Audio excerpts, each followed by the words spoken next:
चलिए, बहुत बहुत स्वागत है आप सभी का। Most welcome all of you. Welcome to the CGPSC coach.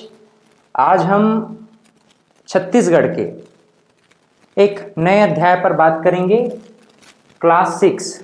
तो क्लास 6 के अंतर्गत आज हम मुख्य रूप से गुप्ता डायनेस्टी यानी कि गुप्त वंश पर डिस्कस करेंगे, गुप्त वंश पर बात करेंगे। साथ ही साथ हम कुछ क्षेत्रीय राजवंशों में राजर्षि तुल्य कुलवंश और पर्वत बारक वंश पर भी डिस्कस कर लेंगे, है ना। तो जल्दी से आप लोग लाइव आ जाएं और जल्दी से लाइव आकर के जुड़ जाएं क्लास में। उसके बाद यह क्लास हम लोग प्रारंभ करते हैं। जल्दी से लाइक, शेयर और सब्सक्राइब भी कर दीजिएगा चैनल को। फिर आज की यह क्लास हम स्टार्ट करेंगे। हिस्ट्री ऑफ छत्तीसगढ़ के इतिहास के अंतर्गत आज हम मुख्य रूप से गुप्ता डायनेस्टी पर बात करेंगे। प्रीवियस क्लास में हम लोगों ने वाकाटक वंश पर बात किया था। जैसे कि मैंने आपको पहले ही बताया है कि जैसे ही यह पूरा जो प्राचीन इतिहास छत्तीसगढ़ का है ये फिनिश हो जाने के बाद हम आपके लिए एक MCQ सीरीज लेकर के आएंगे। और MCQ सीरीज में जितने भी महत्वपूर्ण प्रश्न जो एग्जाम में पूछे गए हैं, पूछे जा रहे हैं और पूछे जाने की संभावना है, उन सभी प्रश्नों को वनडे एग्जाम और आपके प्रीलिम्स और मेंस के एग्जाम के पॉइंट ऑफ व्यू से आपको डील करते हुए चलेंगे। क्लियर? देखिए, हम मुख्य रूप से आज बात करना चाहते हैं गुप्ता पीरियड की, है ना। गुप्ता वंश या गुप्ता पीरियड। छत्तीसगढ़ में हम गुप्ता पीरियड की बात करें तो लगभग 320 से 510 ईस्वी के मध्य, 320 से लेकर 510 ईस्वी के मध्य, 320 से लेकर 510 ईस्वी के मध्य गुप्ता पीरियड ने छत्तीसगढ़ या पूरे भारत में, हम कहें छत्तीसगढ़ पर इसका प्रभाव पड़ा, लेकिन पूरे भारत में इन्होंने राजपाट किया है। ठीक है, कब से कब तक? 320 से लेकर के लगभग 510 ईस्वी तक। छत्तीसगढ़ का नाम उस समय क्या था? उस समय छत्तीसगढ़ को दक्षिणापथ या दक्षिण कौशल के नाम से जाना जाता था, क्योंकि पूरे भारतवर्ष में ये शासन कर रहे थे। और छत्तीसगढ़ को उस समय किस नाम से पुकारा जाता था भाई? तो छत्तीसगढ़ को उस समय पुकारा जाता था दक्षिण कौशल या दक्षिणापथ, दक्षिणापथ या दक्षिण कौशल।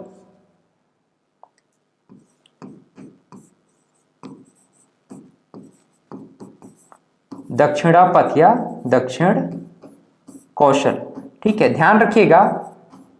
गुप्ता पीरियड में छत्तीसगढ़ का नाम से नहीं पुकारते थे छत्तीसगढ़ का नाम उस टाइम क्या था कि दक्षिणापथ या दक्षिण कौशल। वहीं अगर हम बात करें ये साउथ छत्तीसगढ़ में बस्तर रीजन की बात करें,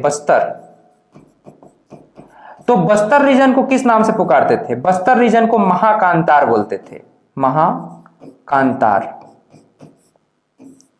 कुछ बातें हैं जो आपको ध्यान में रखना चाहिए। छत्तीसगढ़ को किस नाम से पुकारा जा रहा है? दक्षिणापथ या दक्षिण कौशल। वहीं अगर बात करें बस्तर की, तो बस्तर को महाकांतार के नाम से जाना जा रहा है।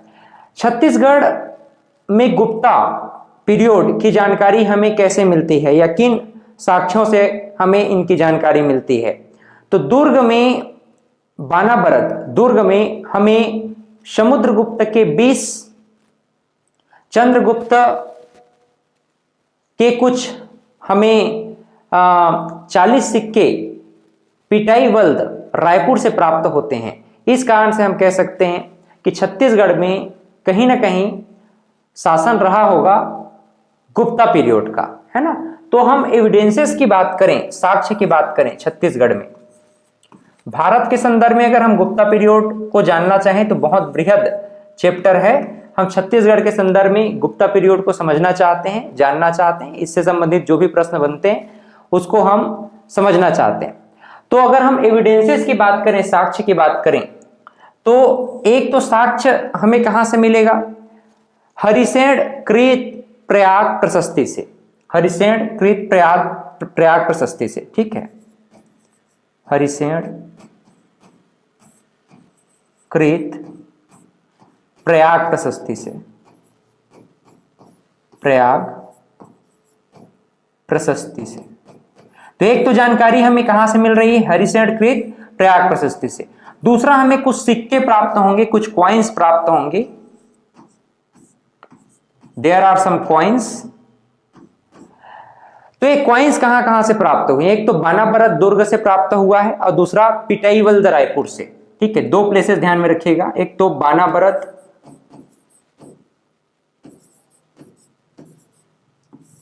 एक क्या है बानाबरत दुर्ग, और दूसरा ध्यान में रखेंगे पिटाईवल्द, पिटाईवल्द रायपुर। तो इन दो प्लेसेस से प्रमुख रूप से हमें क्या मिले हैं, सिक्के प्राप्त हो रहे हैं। तो बानाबरत दुर्ग की अगर हम बात करें तो समुद्रगुप्त, चंद्रगुप्त और कच्छ इत्यादि के यहां पर सिक्के प्राप्त हुए। स्पेशली हम बात करें तो समुद्रगुप्त के 20 सिक्के यहां से प्राप्त हुए हैं, समुद्रगुप्त के 20 सिक्के यहां पर प्राप्त हुए हैं।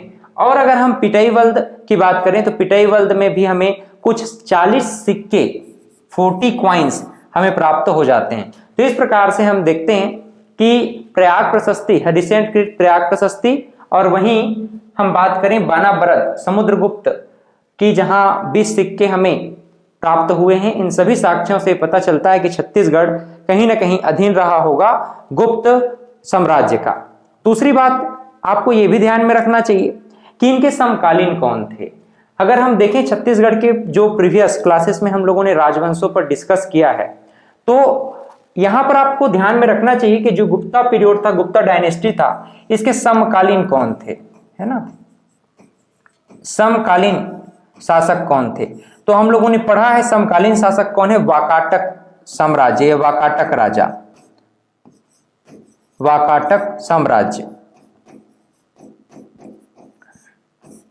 तो गुप्ता साम्राज्य के संदर्भ में बात करें तो गुप्ता साम्राज्य के समकालीन कौन थे, वाकाटक थे।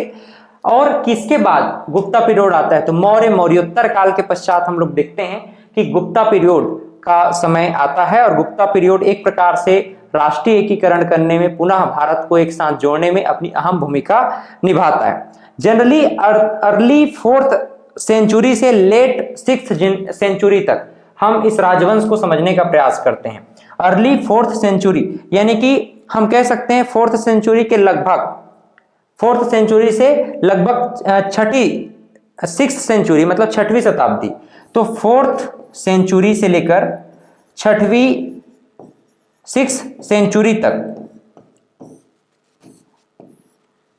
अर्ली 4th सेंचुरी से लेकर लेट 6th सेंचुरी तक गुप्ता डायनेस्टी ने यानी गुप्ता वंश ने भारत में अपना शासन किया था। क्लियर है।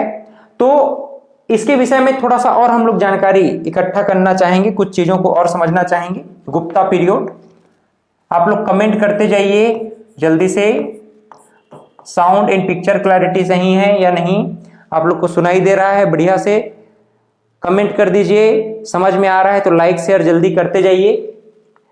देखो, गुप्ता डायनेस्टी के अंतर्गत कुछ और बातों को हम लोग समझना चाहते हैं।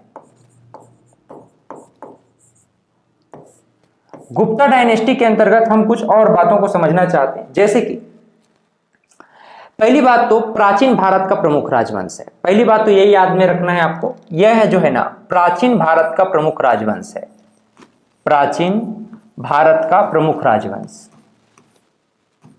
भारत का प्रमुख राजवंश है। प्राचीन भारत का क्या है, प्रमुख राजवंश है। दूसरी बात आपको क्या ध्यान में रखना है कि भारत को इनके समय में स्वर्ण युग कहा गया है, यानी भारत का जो स्वर्ण युग था वह गुप्ता डायनेस्टी में निश्चित रूप से रहा था, है ना। तो भारत का स्वर्ण युग कहा गया है, इस डायनेस्टी को भारत का स्वर्ण युग कहा गया है। मतलब काफी अच्छा समय रहा होगा, इस नाम से इस समय को भारत का स्वर्ण युग के नाम से जाना जाता है। स्वर्ण युग कहने का मतलब धन, धान्य, संपदा इत्यादि सभी से परिपूर्ण है, इस नाम से भारत को क्या कहा जा रहा है, धन धान्य से परिपूर्ण होने के कारण स्वर्ण युग कहा जा रहा है। क्लियर। मौर्य वंश के संदर्भ में हम देखें तो मौर्य वंश के राजनीतिक एकता स्थापित करने के पश्चात राष्ट्रीय एकीकरण करने के पश्चात पूरे भारतवर्ष में अगर राष्ट्रीय एकीकरण दोबारा किया गया या राष्ट्रीय एकीकरण का पुनर्जागरण किया गया मौर्य वंश के पश्चात, तो वह कौन सा राजवंश था भाई? वह गुप्ता पीरियड ही था, गुप्ता राजवंश ही था, गुप्ता डायनेस्टी ही था। तो इस बात को भी आप लोग ध्यान में रखेंगे कि मौर्य राजवंश की राजनीतिक एकता के पश्चात जो राजनीतिक एकता मौर्योत्तर काल के आते आते बिखर चुकी थी, उस राजनीतिक एकता को पुनः एक साथ जोड़ने, एक साथ संगठित करने और राष्ट्रीय एकता की अखंडता को स्थापित करने का श्रेय किसे दिया जाता है? गुप्ता डायनेस्टी को दिया जाता है, गुप्ता पीरियड को दिया जाता है। क्लियर है? यहां तक सबको समझ में आ रहा है? ऐसा माना जाता है कि इसका उदय कहां पर हुआ होगा, ठीक है, इसका ओरिजिन कैसे हुआ होगा या कहां हुआ होगा। अगर ओरिजिन की बात करें, उदय की बात करें गुप्ता डायनेस्टी की, तो 3री शताब्दी के अंत में प्रयाग के निकट कौशांबी में, ठीक है, ऐसा संभावना है, एग्जैक्ट नॉलेज नहीं है, इतिहासकारों का ऐसा मानना है कि प्रयाग के निकट 3री शताब्दी के आखिरी में, 3री शताब्दी के अंत में, 3री शताब्दी के अंत में, है ना, 3री शताब्दी के अंत में प्रयाग के निकट, कहां? प्रयाग के निकट कौशांबी,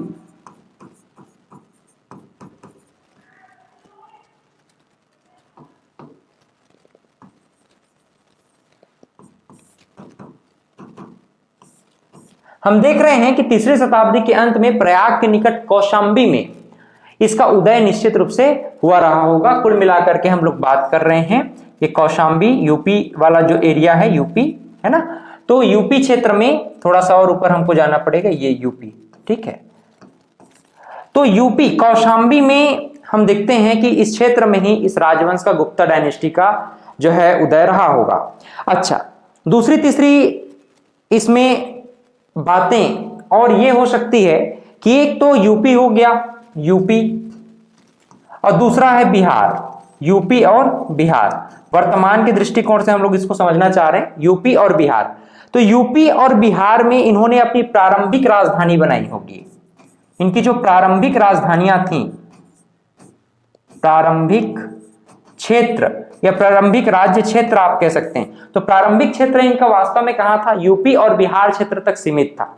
आगे चल करके हम लोग चलते हैं, देखते हैं कि समुद्रगुप्त के आते आते पूरे भारतवर्ष में इन्होंने अपना राज्य का विस्तार कर लिया और एक अखंड राजनीतिक एकता को इन्होंने पुनर्स्थापना किया भारत देश में।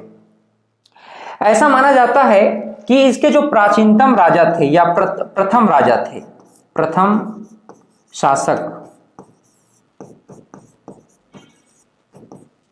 प्रथम शासक के विषय में कहा जाता है कि इनके प्रथम शासक कौन रहे होंगे? श्रीगुप्त रहे होंगे, श्रीगुप्त, श्रीगुप्त। तो प्रथम शासक के रूप में कहा जाता है कि प्रथम शासक कौन थे भाई? श्रीगुप्त थे। प्रभावती गुप्त के पूना ताम्रपत्र में इनको आदिराज के नाम से पुकारा गया है। ध्यान दीजिएगा, जो प्रभावती गुप्त का पूना ताम्रपत्र है, प्रभावती गुप्त का पूना ताम्रपत्र, प्रभावती गुप्त का पूना ताम्रपत्र, तो पूना ताम्रपत्र में इसी श्रीगुप्त को आदिराज के नाम से पुकारा गया है, आदिराज। क्लियर? तो जानकारी कहां से मिल रही है अगर पूछा जाए तो आप जान गए अब कि भाई प्रथम शासक कौन रहे होंगे? श्रीगुप्त रहे होंगे। श्रीगुप्त की जानकारी हमें कहां से मिलती है? प्रभावती गुप्त के पूना ताम्रपत्र से मिलती है, ठीक है। इनका और भी कहीं कहीं उल्लेख है क्या? बिल्कुल, चीनी यात्रियों के लिए इन्होंने मंदिर बनवाया था। ऐसा कहा जाता है वेनसांग के बाद इत्सिंग की अगर बात करें, इत्सिंग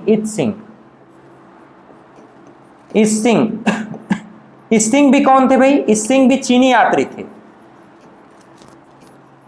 चीनी यात्री का जो वृत्तांत है, तो चीनी यात्री का जो वृत्तांत है, इत्सिंग ने कहा है, इत्सिंग ने स्पेशली समझाते हुए कहा है कि जो श्रीगुप्त है, श्रीगुप्त ने चीनी यात्रियों के लिए या चीनियों के लिए एक मंदिर का निर्माण करवाया था। ठीक है, एक मंदिर का निर्माण करवाया था। किसके लिए मंदिर का निर्माण करवाया था? चीनी यात्रियों के लिए, चीनियों के लिए एक मंदिर का इन्होंने निर्माण करवाया था। लगभग ऐसा उल्लेख इस सिंह ने इनके शासनकाल के 500 वर्ष पश्चात किया, यानी आप कह सकते हैं 671 से 695 के मध्य इन्होंने इस बात का उल्लेख किया है। मगध में मृग सिखवान में मंदिर, जिसके व्यय के लिए 24 गांव इन्होंने दान दे दिए थे। 24 गांव, इस मंदिर को निर्माण कराने के लिए लगभग 24 गांव इन्होंने दान दिए थे, है ना। उपाधि की बात करें तो किसी राजा के अधीन शासक थे, ऐसा हम कह सकते हैं कि ये जो श्रीगुप्त थे, इनकी जो उपाधि थी वो उपाधि क्या थी? महाराजा की उपाधि थी। महाराजा, महाराजा की उपाधि। ये क्या था? इनका ना टाइटल था। टाइटल, टाइटल का मतलब क्या होता है? उपाधि। इसका मतलब यह स्पष्ट हो जाता है कि जो श्रीगुप्त पहले शासक थे, ये मुक्त शासक नहीं थे, स्वतंत्र शासक नहीं थे। ये कहीं ना कहीं किसी के डोमेन में काम कर रहे थे, किसी के अधीन काम कर रहे थे। कोई शासक रहा होगा जिसके अधीन काम कर रहे थे। तो श्रीगुप्त जो है इंडिपेंडेंट राजा नहीं थे। कहने का मतलब स्पष्ट हो जाता है कि श्रीगुप्त इंडिपेंडेंट शासक नहीं थे, किसी के अंदर, ये किसी कंट्रोल में काम करते थे। अब श्रीगुप्त के पुत्र कौन है? घटोत्कच। अब देखो, प्रमुख राजवंशों पर हम लोग बात करना स्टार्ट कर दिए हैं ना, ध्यान दीजिएगा। हम गुप्ता पीरियड में प्रमुख राजवंशों पर डिस्कस करना प्रारंभ कर दिए हैं, प्रमुख राजवंशों पर बात करना प्रारंभ कर दिए हैं। तो इन बातों को भी आप लोग ध्यान में दीजिएगा। चलिए, इसको नोट करते जाइए, साथ ही साथ हमारे जल्दी से नोट करते जाइए इसको भी, फिर आगे हम लोग और डिस्कस करते चलते हैं। अभी चलिए, अब देखो, इनके पुत्र का नाम क्या है भाई? इनके पुत्र का नाम है घटोत्कच। चलिए आगे बढ़ते हैं। इनके पुत्र का नाम है घटोत्कच। घटोत्कच, घटोत्कच। घटोत्कच के विषय में क्या कहा गया है? देखिए, घटोत्कच। तो घटोत्कच के विषय में हमें क्या जानकारी मिलती है? लगभग 280 से लेकर 320 ईस्वी तक, यहां 280 से लेकर 320 ईस्वी तक इसने शासन किया। 280 से लेकर 320 ईस्वी तक घटोत्कच ने शासन किया। ऐसा माना जाता है कि घटोत्कच ने अपने पिता के पश्चात कुछ राज्य का विस्तार किया। साम्राज्यवादी नीति का इन्होंने, साम्राज्यवादी नीति को इन्होंने फॉलो किया। साम्राज्यवादी नीति, तो साम्राज्यवादी नीति को इन्होंने फॉलो किया। किसने? घटोत्कच ने। यानी मगध के आसपास तक इन्होंने अपने क्षेत्र का थोड़ा बहुत विस्तार किया। ऐसा नहीं है कि उत्तर प्रदेश और बिहार से बहुत आगे बढ़ गए, लेकिन कहीं ना कहीं उत्तर प्रदेश और जो बिहार है उसके आसपास का जो छोटा मोटा क्षेत्र था, रियासतें थी, छोटे मोटे क्षेत्र थे, उन सभी को इन्होंने क्या कर लिया? अपने राज में मिलाने का प्रयास किया। किसने? घटोत्कच ने। तो प्रभावती गुप्ता के पूना अभिलेख एवं रिद्धि ताम्रपत्र अभिलेखों में घटोत्कच को गुप्त वंश का राजा बताया गया है। तो इनके विषय में हमको जानकारी कहां से मिलती है? घटोत्कच के विषय में, इनके विषय में जानकारियां कहां से मिलती हैं? सोर्सेस। इनके विषय में हमको जानकारियां मिलती हैं, स्पेशली हम देखें तो एक तो प्रभावती के पूना अभिलेख से, प्रभावती गुप्त के पूना अभिलेख, प्रभावती गुप्त के पूना अभिलेख से जानकारी मिलती है। पूना अभिलेख से जानकारी मिलती है। और हमें कहां से जानकारी मिलती है? तो रिद्धपुर ताम्रपत्र रिद्धिपुर ताम्रपत्र से हमें इनकी जानकारी मिलती है। रिद्धपुर ताम्रपत्र से हमें इनकी जानकारी मिलती है। तो ध्यान में रहेगा कि घटोत्कच किसके पुत्र हैं भाई? श्रीगुप्त के पुत्र हैं। और श्रीगुप्त के पुत्र हैं, इन्होंने साम्राज्यवादी नीति को अपनाया, लेकिन उस वृहद लेवल पर नहीं अपना पाए। यानी कि जहां हम लोग बात करते हैं बिहार और उत्तर प्रदेश की, है ना, तो बिहार और उत्तर प्रदेश में, स्पेशली बिहार और उत्तर प्रदेश, इन दोनों क्षेत्रों के आसपास का जो एरिया है इसको इन्होंने कवर किया साम्राज्यवादी नीति के तहत। अपने मगध साम्राज्य में इन्होंने मिलाने का प्रयास किया था। किसने? आपने जाना ना कि भाई किस तरह से घटोत्कच ने एक सीमित एरिया में ही सही लेकिन अपने साम्राज्यवादी नीति को स्थापित किया और कुछ बिहार और उत्तर प्रदेश के एरिया को अपने राज्य में, मगध साम्राज्य में सम्मिलित इसने किया था। अब देखो, घटोत्कच के पश्चात हम लोग आगे बढ़ते हुए देखते हैं चंद्रगुप्त प्रथम की ओर आगे जाते हैं। चंद्रगुप्त प्रथम, इसके बाद इनके पुत्र चंद्रगुप्त प्रथम की हम बात करते हैं। चंद्रगुप्त प्रथम, चंद्रगुप्त प्रथम कौन थे? ठीक है, तो चंद्रगुप्त प्रथम, इनको जो है ना गुप्त वंश का प्रथम स्वतंत्र शासक माना जाता है। पहली बात ये कि गुप्त वंश के प्रथम स्वतंत्र शासक कौन हैं? तो चंद्रगुप्त प्रथम गुप्त वंश के प्रथम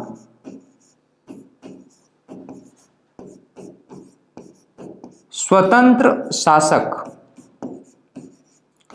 गुप्त वंश के प्रथम स्वतंत्र शासक कौन है बताइए? तो चंद्रगुप्त प्रथम है। क्लियर है? देखो, इन्होंने ना अपने साम्राज्य को विस्तार करने के लिए ढेर सारे प्रयास किए, वहीं एक वैवाहिक नीति, वैवाहिक संबंध इनका एक बहुत बड़ा एजेंडा रहा है अपने साम्राज्य के विस्तार के लिए। हम इनको गुप्त साम्राज्य में हम देखते हैं कि गुप्त वंश का प्रथम स्वतंत्र शासक क्यों कहते हैं? क्योंकि इनका जो हमें टाइटल प्राप्त हुआ है, इनकी जो उपाधि हमें प्राप्त हुई है, इनकी जो उपाधि प्राप्त हुई है वह है महाराजा धीराज की, महाराजा धीराज। और महाराजा धीराज जो है स्वतंत्र शासक ही उपाधि धारण कर सकता था उस टाइम। तो इस टाइटल के आधार पर हम लोग को पता चलता है कि चंद्रगुप्त प्रथम स्वतंत्र शासक रहे होंगे, क्योंकि इनकी टाइटल क्या थी? महाराजा धीराज की। 220 से लेकर के 335 ईस्वी तक, ऐसा आप कह सकते हैं कि लगभग 320 से लेकर 335 ईस्वी तक, 335 ईस्वी तक चंद्रगुप्त प्रथम ने शासन किया है। वहीं इन्होंने 319 से 320 के मध्य गुप्त संवत भी चलाया था। ये भी एग्जाम में पूछा जाता है। गुप्त संवत के विषय में, गुप्त संवत के विषय में पूछा जाता है, तो आप बताइएगा 319 से 320 के लगभग, 319 से 320 ईस्वी के लगभग इन्होंने क्या चलाया? गुप्त संवत चलाया था। एक और प्रश्न इससे संबंधित प्रश्न बनता है कि जो शक संवत है और गुप्त संवत है, इन दोनों के मध्य कितने ईयर का, कितने वर्ष का डिफरेंस है? तो इस बात को भी ध्यान में रखिएगा। शक संवत एवं गुप्त संवत के मध्य, गुप्त संवत के मध्य, शक संवत एवं गुप्त संवत के मध्य कुल मिलाकर के हम देखें तो 241 वर्ष का अंतर है, डिफरेंस है। 241 ईयर्स का क्या है? डिफरेंस है, अंतर है।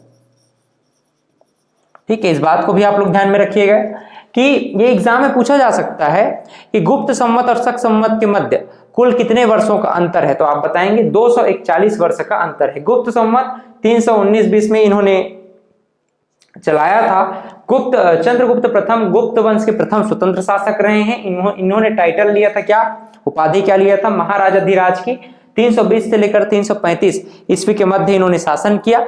इसके बाद देखिएगा, इसके बाद बहुत इंपॉर्टेंट बात यहां पर जो आपको समझनी चाहिए वो ये कि जो चंद्रगुप्त प्रथम है, इन्होंने अपने राज्य के विस्तार के लिए चंद्रगुप्त प्रथम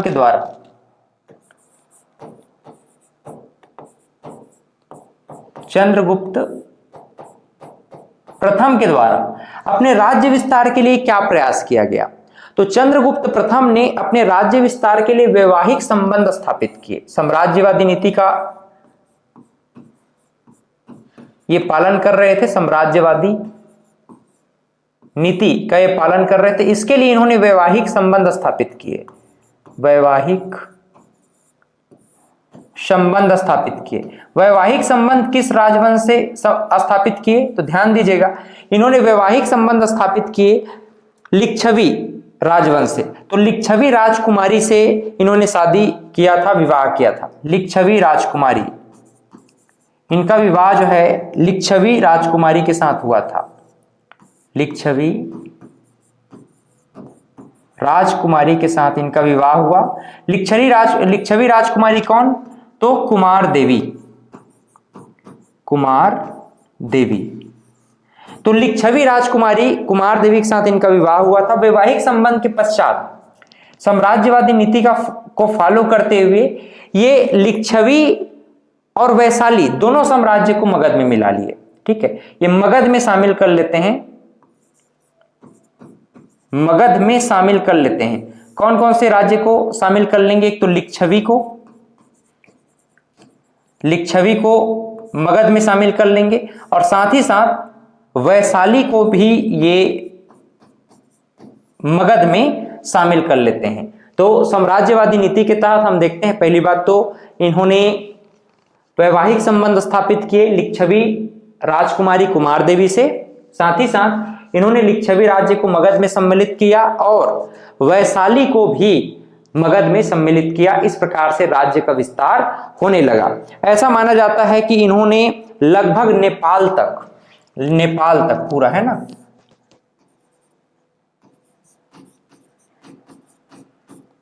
बिहार, उत्तर प्रदेश, इस एरिया को तो इन्होंने विजिट किया ही, साथ ही साथ नेपाल को भी इन्होंने विजिट कर लिया। इस प्रकार से पूरे भारतवर्ष में धीरे से हम लोग देखेंगे आगे चल करके समुद्रगुप्त की बात करेंगे। समुद्रगुप्त दक्षिण विजय अभियान की ओर आगे बढ़ेंगे, फिर दक्षिण भारत को भी विजिट करते हुए आगे जाएंगे, है ना। तो हम देखते हैं कि चंद्रगुप्त प्रथम ने साम्राज्यवादी नीति के तहत लिच्छवी और वैशाली को मगध में शामिल किया, वैवाहिक संबंध स्थापित किया लिच्छवी राजकुमारी कुमार देवी के साथ और इनका एक पुत्र हुआ।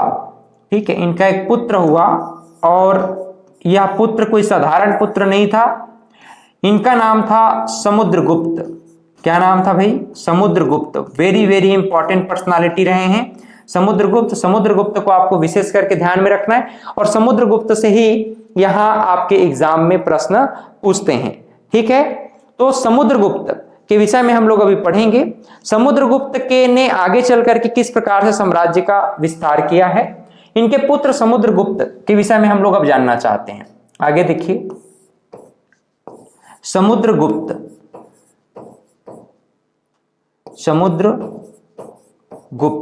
समुद्रगुप्त को हम लोग नेक्स्ट स्लाइड में देख लेते हैं। समुद्रगुप्त,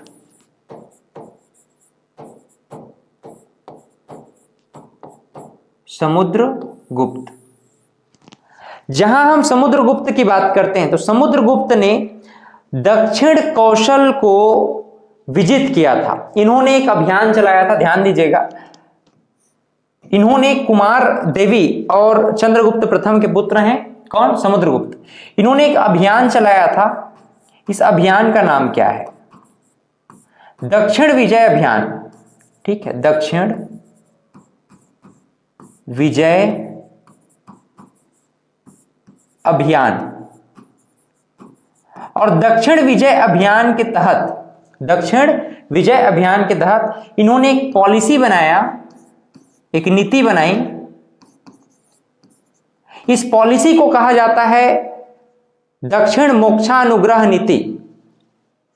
मोक्ष अनुग्रह नीति। ठीक है, क्या कहा जाता है? मोक्ष अनुग्रह नीति या मोक्षानुग्रह आप कह सकते हैं। मोक्ष अनुग्रह नीति, मैंने इसको तोड़ के बता दिया। मोक्ष अनुग्रह नीति, मोक्ष अनुग्रह नीति यानी कि विजिट करेंगे, विजिट करने के बाद हम उनको छोड़ देंगे, लेकिन डोमिनियम स्टेट की तरह हमारा काम करेंगे। मतलब जो उपनिवेश राज्य है उस तरह से आप हमारे अंडर में काम करेंगे। इस प्रकार की जो भावना है, इस प्रकार की जो नीति है, पॉलिसी है, उसके तहत समुद्रगुप्त ने दक्षिण विजय अभियान किया था। ठीक है, तो दक्षिण कौशल के शासक इन्होंने इस दक्षिण विजय अभियान के तहत छत्तीसगढ़ के संदर्भ में हम देखें तो दक्षिण कौशल के राजा यहां पर हम देखना चाहते हैं। ध्यान दीजिएगा,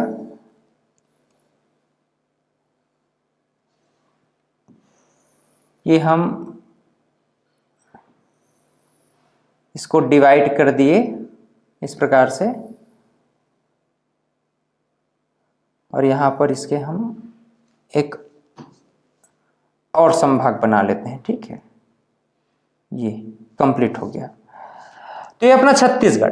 तो छत्तीसगढ़ में इन्होंने दो राजाओं को पराजित किया था। कौन कौन से दो राजा हैं? एक तो राजा हैं सरभपुरीय शासक। एक राजा कौन है? सरभपुरीय शासक हैं छत्तीसगढ़ से। एक राजा है सरभपुरीय शासक महेंद्र सेन। तो ये सरभपुरीय शासक महेंद्र सेन को इन्होंने पराजित किया था। दूसरा, ये महाकांतार उस समय कहा जाता था, महाकांतार। तो महाकांतार के राजा हैं व्याघ्रराज। क्या नाम है भाई? व्याघ्रराज। तो व्याघ्रराज को पराजित कर इन्होंने व्याघ्रहंता की उपाधि धारण करी थी। किसने? समुद्रगुप्त ने। तो समुद्रगुप्त ने दक्षिण विजय अभियान के तहत महाकांतार के राजा व्याघ्रराज को पराजित कर व्याघ्रहंता की उपाधि धारण करी। वहीं छत्तीसगढ़ में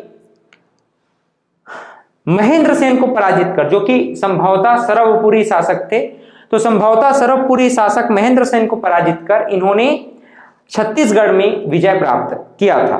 क्लियर है? तो हरिसेन कृत प्रयाग प्रशस्ति में हमें इस विजय अभियान के विषय में जानकारी मिलती है। इसका सोर्स क्या है? इसकी जानकारी हमें कहां से मिलती है? तो इसका सोर्स है हरिसेन कृत प्रयाग प्रशस्ति। तो हरिसेन कृत प्रयाग प्रशस्ति से हमें जानकारी मिलती है कि समुद्रगुप्त ने दक्षिण विजय अभियान के तहत संभवतः सरभपुरीय शासक महेंद्र सेन और व्याघ्रराज, महाकांतार में व्याघ्रराज को पराजित किया, और व्याघ्रराज को पराजित करके इन्होंने व्याघ्रहंता की उपाधि धारण की थी। यहां तक सबको समझ में आया क्या? चलिए देखिए, दक्षिण कौशल में इन्होंने ग्रहण मोक्ष अनुग्रह नीति या मोक्ष अनुग्रह नीति, ग्रहण मोक्ष अनुग्रह नीति के तहत अपने साम्राज्य में सम्मिलित नहीं किया, बल्कि इनको जो है मुक्त कर दिया, जाने दिया, है ना। क्योंकि इनका उद्देश्य क्या था, पॉलिसी क्या थी, नियम क्या थे, रूल क्या थी? ग्रहण मोक्ष अनुग्रह नीति, मतलब ग्रहण करेंगे राज्यों को, उसके बाद उनको छोड़ देंगे, अनुग्रह प्रदान करेंगे। समुद्रगुप्त की पत्नी का नाम क्या था? समुद्र की पत्नी का नाम था रूपा देवी। ठीक है, क्या नाम है? रूपा देवी। समुद्रगुप्त के पत्नी का नाम क्या था? रूपा देवी, जिनकी विषय में हमें साक्ष्य मिलते हैं कोपरा महासमुंद से। ठीक है, इनके विषय में हमें साक्ष्य, यहां देखिए कोपरा महासमुंद, कोपरा नामक प्लेस है। तो कोपरा महासमुंद से इनके विषय में हमें कुछ साक्ष्य मिलते हैं। महासमुंद, तो कोपरा महासमुंद से हमें रूपा देवी के विषय में कुछ जानकारियां मिलती हैं। और समुद्रगुप्त की ये पत्नी थी। समुद्रगुप्त ने दक्षिण विजय अभियान किया था, जिसमें इन्होंने पॉलिसी बनाई थी, एक नीति बनाई थी। पॉलिसी का नाम क्या था? ग्रहण मोक्षानुग्रह नीति। ग्रहण मोक्षानुग्रह नीति के तहत छत्तीसगढ़ में इन्होंने संभवतः हम देखें तो सरभपुरीय शासक महेंद्र सेन को पराजित किया, और दक्षिण में महाकांतार के राजा व्याघ्रराज को पराजित कर व्याघ्रहंता की उपाधि धारण की थी। आगे चल करके हम बात करना चाहेंगे रामगुप्त के संदर्भ में। इसके बाद हम डिस्कस करना चाहते हैं रामगुप्त के संदर्भ में। ठीक है, रामगुप्त।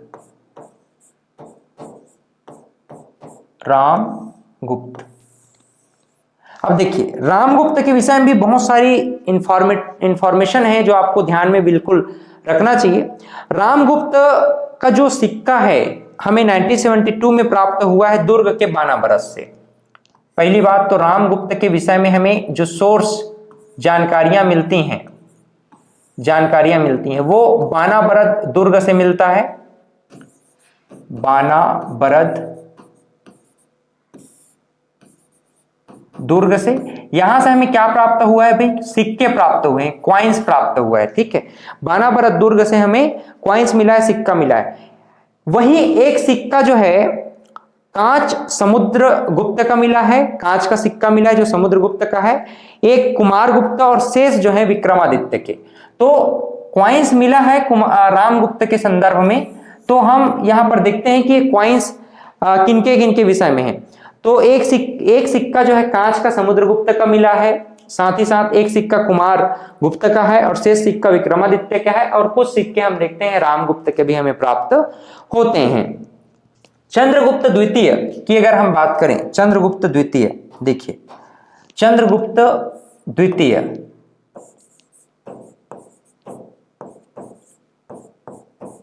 चंद्रगुप्त द्वितीय से संबंधित भी कई प्रश्न पूछे जाते हैं, ये भी आपको स्पेशली ध्यान में रखना है। चंद्रगुप्त द्वितीय के विषय में अगर हम बात करें तो चंद्रगुप्त द्वितीय की पुत्री थी, इनकी डॉटर का नाम था प्रभावती। क्या नाम था भाई?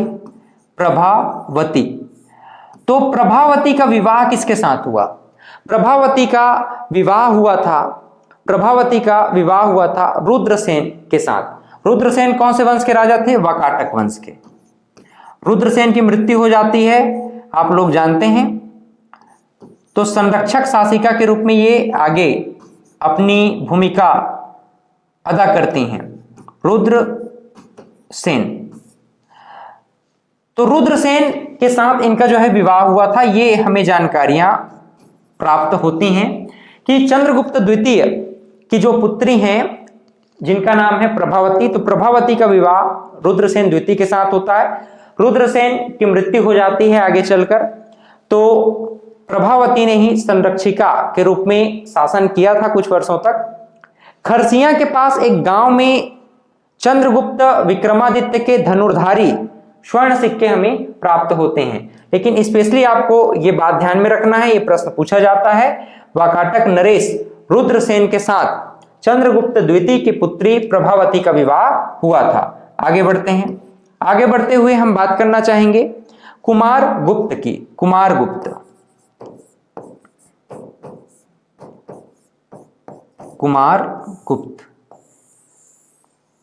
देखो कुमारगुप्त के विषय में क्या ध्यान में रखना है। कुमारगुप्त का जो है एक रत्न जड़ित मयूर सिक्का हमें आरंग से मिला है। आरंग आप लोग देख सकते हैं, यहां पर आरंग कहां पर है भाई? आरंग देख लीजिए, रायपुर आरंग। तो देखिए कुमारगुप्त के संदर्भ में हमें जानकारी मिलती है कि आरंग से हमें एक स्वर्ण जड़ित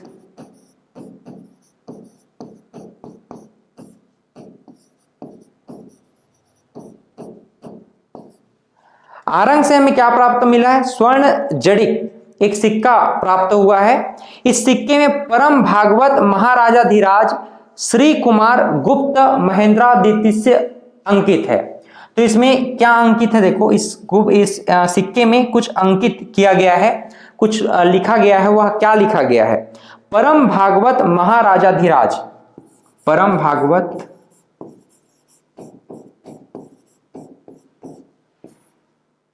महाराजाधिराज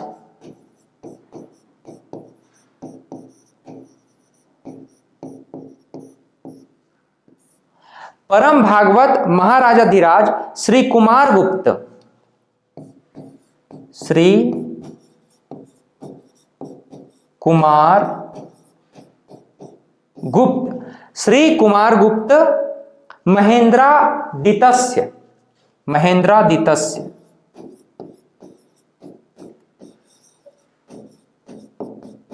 ये जो है अंकित किया गया है भाई इस सिक्के में।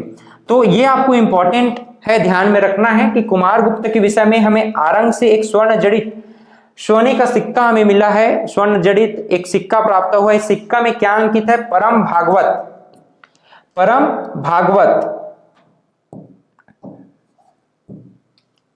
यहां पर ध्यान दीजिएगा, यहां पर हमें क्या प्राप्त हुआ है? परम भागवत, परम भागवत महाराजाधिराज श्री कुमार गुप्त महेंद्रादित्य, ये कहां पर अंकित है? कुमार गुप्त का जो सिक्का प्राप्त हुआ है, स्वर्ण जड़ित सिक्का, कहां से? आरंग, रायपुर से। तो इसमें हमको इस प्रकार की जानकारियां प्राप्त हो जाती हैं। क्लियर है? कुमार गुप्त के 54 उत्पीड़ांक सिक्के रायपुर से भी हमें प्राप्त होते हैं। लगभग रायपुर से हमें इसके उत्पीड़ांक सिक्के भी प्राप्त होते हैं। स्वर्ण सिक्का तो प्राप्त हुआ ही है, रायपुर से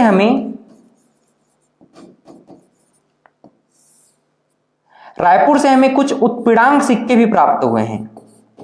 उत्पीड़ांक का मतलब क्या समझते हैं? उत्पीड़ांक मतलब उभरा हुआ, सिक्के में जो चित्र बने होंगे, कलाकारी किया होगा, जो भी वो उभरा हुआ होगा, है ना, उसको उत्पीड़ांक बोलते हैं। तो उत्पीड़ांक सिक्के भी हमें कहां से प्राप्त हो रहे हैं? रायपुर से प्राप्त हो रहे हैं। क्लियर? इस प्रकार से महेंद्रादित्य और विक्रमादित्य का नाम हमें प्राप्त होता है। वहीं पिटाईवल्द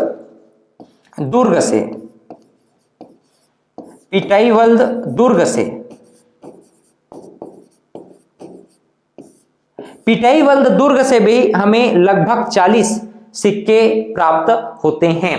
तो पिटाईवल्द दुर्ग से और रायपुर से और आरंग से हमें कुछ क्वाइंस प्राप्त होते हैं, जो कि मुख्य रूप से देखते हैं हम कि गुप्त वंश के राजाओं के विषय में वहां पर उल्लेख हमें मिल जाता है। अंतिम में हम देखना चाहते हैं भानुगुप्त के संदर्भ में। In last we have to talk about Bhanugupta. Bhanugupta के विषय में हम लोग बात करना चाहते हैं। देखिए भानुगुप्त कौन है भाई?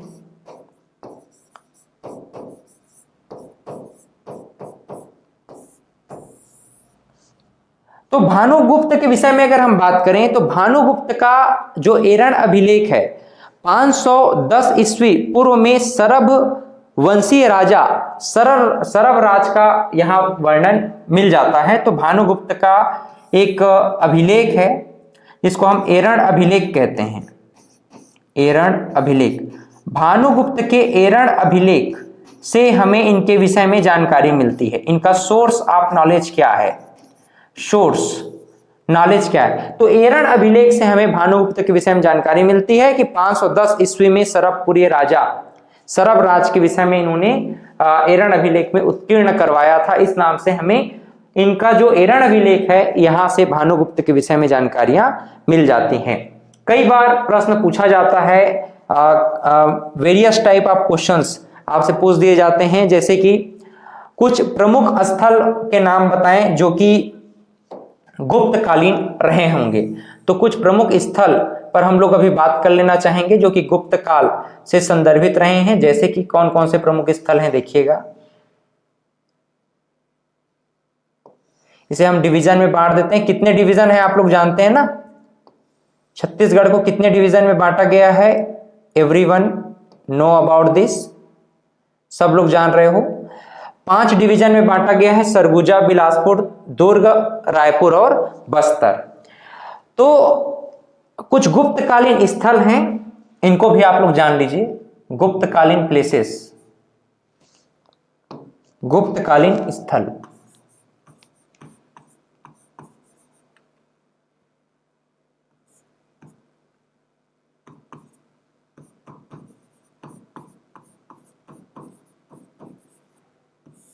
कुछ गुप्तकालीन महत्वपूर्ण स्थान हैं, इन स्थानों को भी हम लोग थोड़ा समझना चाहते हैं। जैसे कि बिलासपुर में आप देखेंगे ताला गांव। क्या है? ताला गांव। तो ताला गांव को गुप्तकालीन प्रमुख स्थल माना जाता है। पुजारी पाली या हम कहते हैं इसको केवटिन मंदिर बरम किला में, ये भी इंपॉर्टेंट है। वहीं हम देखें कि यहां की जो शैलियां थी, मुख्य रूप से इनकी शैलियों की अगर बात करें, मुख्य रूप से अगर हम शैलियों की बात करें तो किन शैलियों में गुप्तकालीन जो साक्ष्य हैं, गुप्तकालीन जो कलाकृतियां हैं, जो मूर्तियां हैं, मुख्य रूप से हम देखें कौन से शैली में हुआ करते थे? तो लाल ईंटों से बने होते थे, नागर शैली में। लाल ईंटों से नागर शैली में बने होते थे।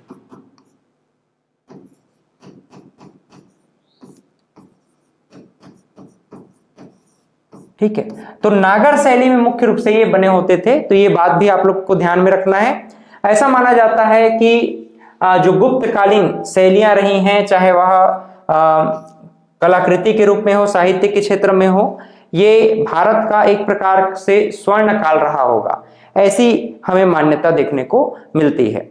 ठीक है, तो गुप्त काल के विषय में आप लोगों ने समझा है। एक बार पुनः गुप्त काल को हम एक ओवरव्यू देख लेते हैं कि गुप्त काल में हमने क्या क्या पढ़ा है और क्या क्या इंपॉर्टेंट है गुप्त काल के संदर्भ में।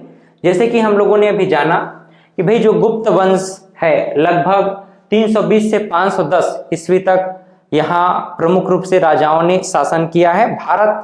उत्तर भारत में शुंग वंश एवं कुषाण जो वंश रहे हैं, उनके सत्ता के पश्चात भारत में हम लोग देखते हैं कि गुप्त वंश ने, गुप्ता डायनेस्टी ने शासन किया। और साथ ही साथ हम देखते हैं कि समुद्रगुप्त जैसे महान राजा गुप्त वंश से ही संबंधित रहे हैं, जो कि आर्यवर्त के राजाओं को जीत करके दक्षिणा पथ पर पूर्ण रूप से अधिकार कर लिया।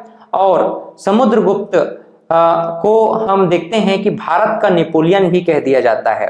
तो एग्जाम में कई बार पूछा जाता है कि समुद्रगुप्त को किस नाम से पुकारा जाता है। भारत का नेपोलियन कहा जाता है। भारत को हर तरह से अपने साम्राज्य विस्तार नीति के तहत, दक्षिण मोक्ष अनुग्रह की नीति के तहत इन्होंने विजित करते हुए यहाँ तक कि नेपाल को पूर्ण रूप से, इनके पिता चंद्रगुप्त ने भी कहीं ना कहीं विजित करने का प्रयास किया था नेपाल को, लेकिन पूर्ण रूप से अपने साम्राज्य में स्थापित करने का श्रेय, नेपाल को भी अपने साम्राज्य में स्थापित करने का श्रेय किसे जाता है? तो समुद्रगुप्त को ही जाता है। क्लियर।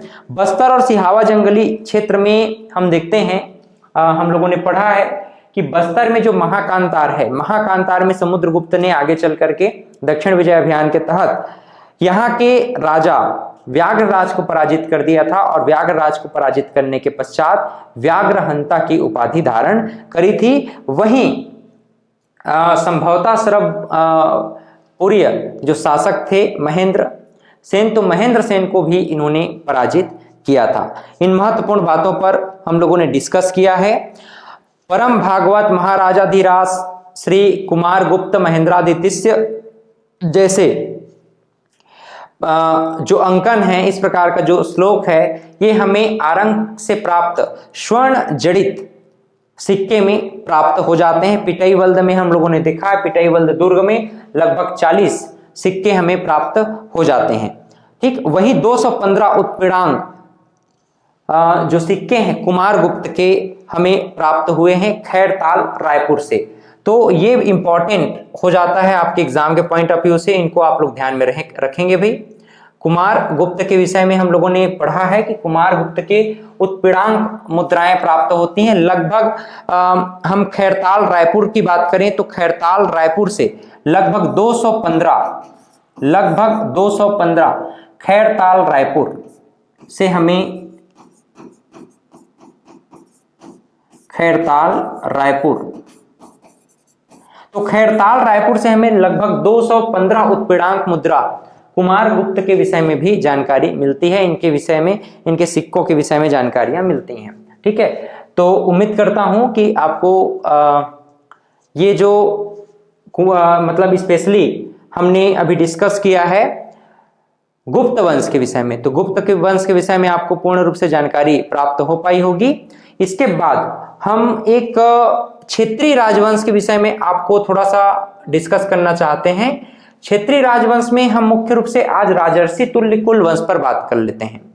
नेक्स्ट क्लास में हम पर्वत बारक वंश और जितने भी अन्य क्षेत्रीय राजवंश हुए हैं उन राजवंशों पर भी डिस्कस करते चलेंगे। आज हम एक प्रमुख क्षेत्रीय राजवंश राजर्षि तुल्य कुल वंश पर बात कर लेते हैं। ठीक है, भारत में क्षेत्रीय राजवंश, भारत के क्षेत्रीय राजवंश में हम मुख्य रूप से भारत के क्षेत्रीय राजवंश, तो भारत के क्षेत्रीय राजवंश के अंतर्गत हम मुख्य रूप से आज राजर्षि तुल्य कुल वंश पर बात करेंगे। राजर्षि तुल्य कुल वंश। क्लियर। हम बात करना चाहते हैं राजर्षि तुल्य कुलवंश की। तो देखिए राजर्षि तुल्य कुलवंश किस प्रकार से छत्तीसगढ़ में छत्तीसगढ़ के प्रथम राजवंश के रूप में जाने जाते हैं। ऐसा नहीं है कि छत्तीसगढ़ में केवल एक ही क्षेत्रीय राजवंश रहा होगा जिसका विस्तार छत्तीसगढ़ तक सीमित था।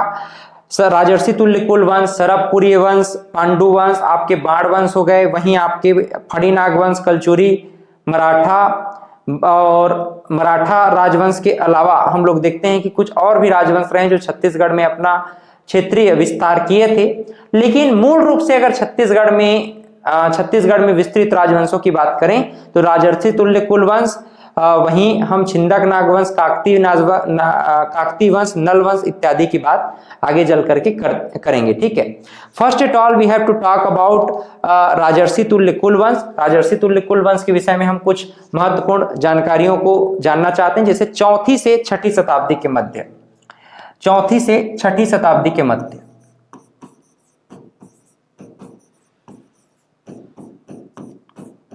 4वीं से 6वीं शताब्दी के मध्य छत्तीसगढ़ में राजर्षि तुल्य कुलवंश ने शासन किया था। कुछ बातें आपको ध्यान में रखनी चाहिए कि इनके पूर्ववर्ती शासक कौन थे। ठीक है, ये जो राजर्षि तुल्य कुलवंश है इनके पूर्ववर्ती कौन थे और परवर्ती कौन थे, इस बात को भी आपको ध्यान में रखना चाहिए। पूर्ववर्ती की अगर हम बात करें, पूर्ववर्ती शासक और परवर्ती शासक इनके बाद कौन आए, ताकि आपको थोड़ा सा और माइंड में इसको क्लियर हो जाए। पूर्ववर्ती शासकों की अगर बात करें तो पूर्ववर्ती गुप्त और वाकाटक वंश थे। गुप्त वंश था और गुप्त वंश के अलावा थे वाकाटक वंश। ये पूर्ववर्ती शासक रहे हैं, मतलब इनके पूर्व कौन से शासक थे राजर्षि तुल्य कुलवंश के संदर्भ में हम बात करते हैं तो गुप्ता वंश और वाकाटक वंश। परवर्ती की बात करें तो परवर्ती में पर्वत द्वारक और नल वंश आएंगे छत्तीसगढ़ में, है ना। पर्वत द्वारक वंश और पर्वत द्वारक वंश के बाद है नल वंश। तो आपको ये मोटे तौर पे ध्यान में आ गया कि पूर्ववर्ती और परवर्ती शासक कौन थे। पूर्ववर्ती मतलब राजर्षि तुल्य के पूर्व कौन कौन से शासक रहे हैं जिन्होंने छत्तीसगढ़ पर राज किया, तो गुप्त वंश और वाकाटक वंश। वहीं अगर परवर्ती की बात करें कि राजर्षि तुल्य कुलवंश के बाद किसने शासन किया, तो आप कहेंगे पर्वत द्वारक वंश और नल वंश। क्लियर, यहां तक समझ में आ रहा है। अब देखिए छत्तीसगढ़ का प्रथम क्षेत्रीय राजवंश कौन था, तो राजर्षि तुल्य कुलवंश था। Very very important, most IMP है, आईएमपी लिख लेना। छत्तीसगढ़ के प्रथम क्षेत्रीय राजवंश, छत्तीसगढ़ का प्रथम क्षेत्रीय राजवंश, प्रथम क्षेत्रीय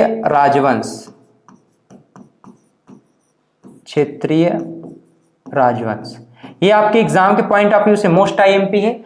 छत्तीसगढ़ के प्रथम क्षेत्रीय राजवंश कौन थे, तो आप कहेंगे राजर्षि तुल्य कुलवंश थे।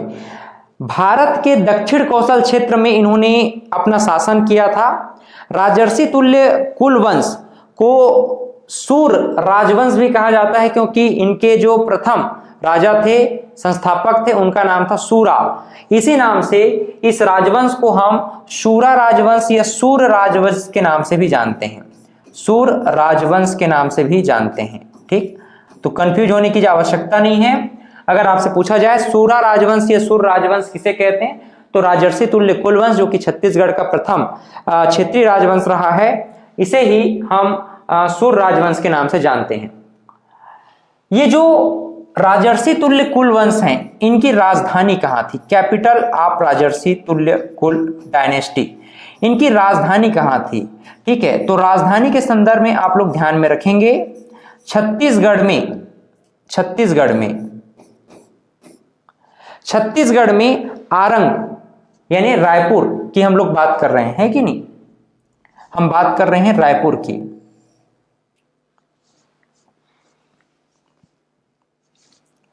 तो रायपुर के आरंग में, है ना, रायपुर के आरंग में इन्होंने अपनी राजधानी स्थापित करी थी। तो इनका जो है शासन व्यवस्था कैसा था, निश्चित रूप से उस समय कोई मतलब इलेक्शन वगैरह तो हो नहीं रहा है, तो राजतंत्र पर आधारित था। तो राजतंत्र पर आधारित इनकी राजधानी कहाँ थी, आरंग छत्तीसगढ़ रायपुर में थी। राजर्षि तुल्य कुलवंश ने 4वीं से 6वीं शताब्दी में छत्तीसगढ़ पर शासन किया। इनके पूर्ववर्ती शासक गुप्त वंश और वाकाटक वंश थे। परवर्ती शासक पर्वतद्वारक और नल वंश थे। वहीं राजर्षि तुल्य कुलवंश छत्तीसगढ़ के प्रथम क्षेत्रीय राजवंश के नाम से जाने जाते हैं। इन्हें ही हम शूर राजवंश के नाम से जानते हैं, क्योंकि इनका जो प्रथम शासक रहे हैं, प्रथम शासक को शूरा के नाम से जाना जाता था। इनकी जानकारी हमें कहां से मिली है, सोर्स इनका कहां से प्राप्त होता है, सोर्स कहां से प्राप्त होता है? सोर्स हमें आरंग ताम्रपत्र से मिलता है। कहां से? आरंग ताम्र पत्र से हमें इनकी जानकारी मिलती है। साथ ही साथ आरंग ताम्रपत्र से जानकारी मिलती है और हमें इनके राज मुद्रा के विषय में भी जानकारी मिल जाती है। इनकी राज मुद्रा में अंकित क्या होता था? तो राज मुद्रा में सिंह अंकित होता था। ठीक है, ध्यान दीजिएगा, राज मुद्रा में सिंह अंकित होता था। यहाँ के जो राजा थे इन्होंने एक टाइटल ले रखा हुआ था। टाइटल मतलब उपाधि। यहाँ के जो राजन थे इन्होंने एक टाइटल ले रखा था। टाइटल क्या था? राज्य योगी का। राज्य योगी कौन सा टाइटल था बताइए? कौन सा टाइटल था? राज्य योगी का, उपाधि है ना। तो राजर्षि तुल्य कुलवंश ने छत्तीसगढ़ के प्रथम क्षेत्रीय राजवंश के नाम से जाने जाते हैं। इसको सुर राजवंश भी कहा जाता है। इनके जो शासक है उन्होंने एक उपाधि ले रखा था। उपाधि का नाम क्या है भाई? राज्य योगी का। वहीं अगर हम बात करें राजर्षि तुल्य कुलवंश की जानकारी हमें कहां से मिलती है? आरंग ताम्रपत्र से मिलती है। राजमुद्रा में इनका सिंह अंकित है। कलिंग में जो खारवेल है, खारवेल, तो खारवेल प्रशस्ति में राजर्षि वंश तुल्य कुल विनसुत लिखा हुआ है, जिसके अनुसार खारवेल भी इस वंश का रहा होगा, ऐसा हम मान करके चलते हैं। ठीक है, चलिए आगे बढ़ते हुए कुछ और भी महत्वपूर्ण बातों पर डिस्कस करना चाहेंगे हम। इसके पश्चात हम जो महत्वपूर्ण शासक हुए हैं क्षेत्रीय राजवंश राजर्षि तुल्य कुलवंश के, इस पर भी थोड़ा सा बात कर लेते हैं। प्रमुख शासक, ठीक है, प्रमुख शासक कौन थे?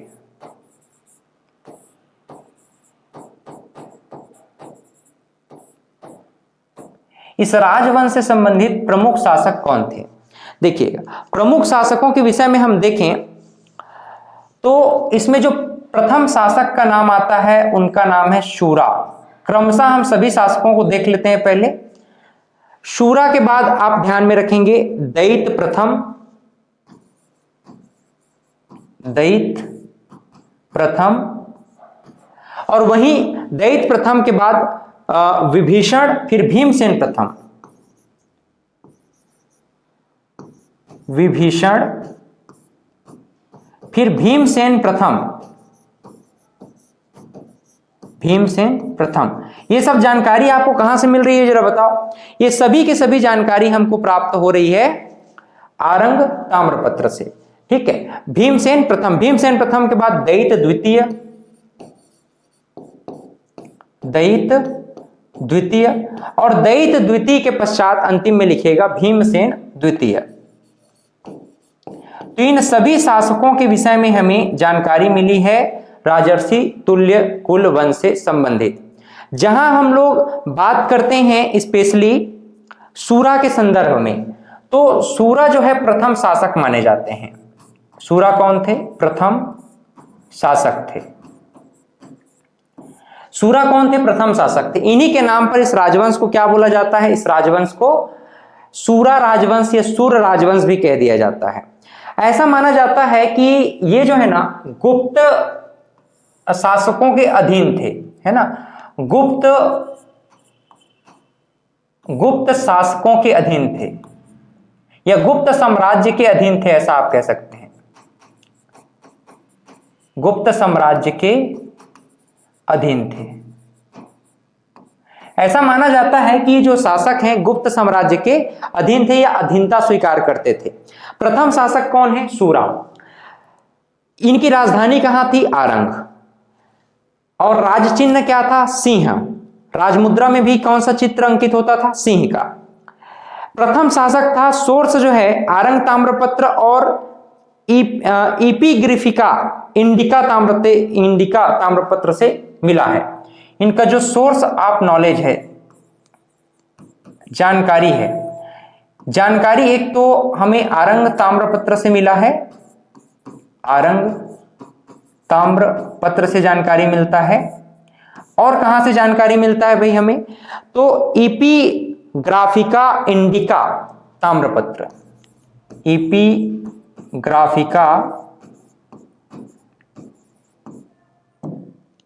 एपिग्राफिका इंडिका ताम्रपत्र,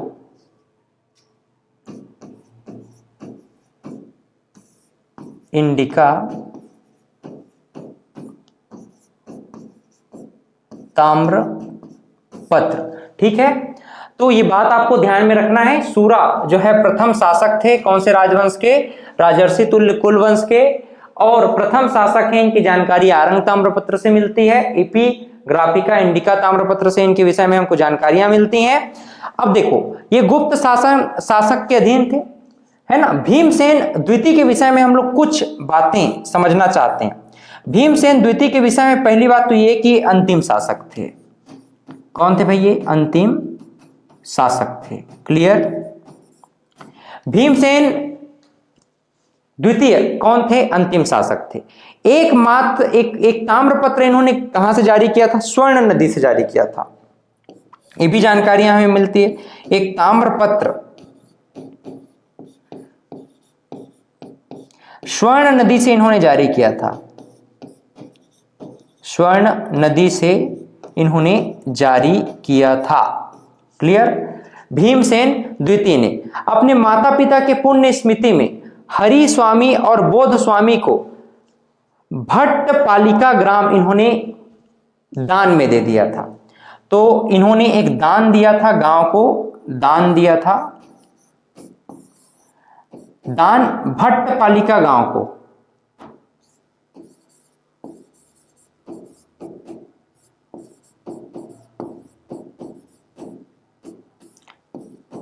राजस्व ग्राम था भट्टपालिका ग्राम, तो भट्टपालिका ग्राम को इन्होंने दान दे दिया था। किसे दान दिया था, हरि स्वामी और बोध स्वामी को, हरि स्वामी एवं बोध स्वामी को। तो ठीक है, ये बात ध्यान में रहेगा। हरि स्वामी और बोध स्वामी को इन्होंने अपने पिताजी के पुण्यतिथि पर ये गांव दान में दे दिए थे। गुप्त संवत से भी हमें भीमसेन द्वितीय के विषय में जानकारी मिलती है 182/282 से। और भीमसेन द्वितीय के विषय में मुख्य जानकारी हमें कहां से प्राप्त हो रही है, तो आरंग ताम्रपत्र से प्राप्त हो रही है। तो उम्मीद करता हूं कि ये बातें आपको समझ में आई होंगी। प्रमुख शासक कौन कौन थे, सूरा, दैत्य प्रथम, विभीषण, भीमसेन प्रथम, दैत्य द्वितीय और भीमसेन द्वितीय। देखो नाम एक ही है, दैत्य और विभीषण। विभीषण और सूरा अलग नाम है, ठीक है। सूरा प्रथम शासक, फिर दैत्य प्रथम, फिर भीमसेन, दैत्य प्रथम के बाद विभीषण के बाद भीमसेन प्रथम, फिर दैत्य द्वितीय, फिर भीमसेन द्वितीय। भीमसेन द्वितीय जो है अंतिम शासक है, इन्होंने स्वर्ण नदी से एक ताम्रपत्र जारी किया था। ठीक, उम्मीद करता हूं कि यह क्लास आपको समझ में आया होगा। मिलते हैं फिर से एक नए क्लास में, एक नए अध्याय के साथ। और मुख्य रूप से नेक्स्ट क्लास में हम लोग डिस्कस करेंगे आपसे स्पेशली कुछ क्षेत्रीय राजवंश रहे हैं, उन क्षेत्रीय राजवंशों को समझने का, जानने का प्रयास करेंगे। ठीक है, तो मिलते हैं नए क्लास में, तब तक के लिए बहुत बहुत धन्यवाद। Have a great day.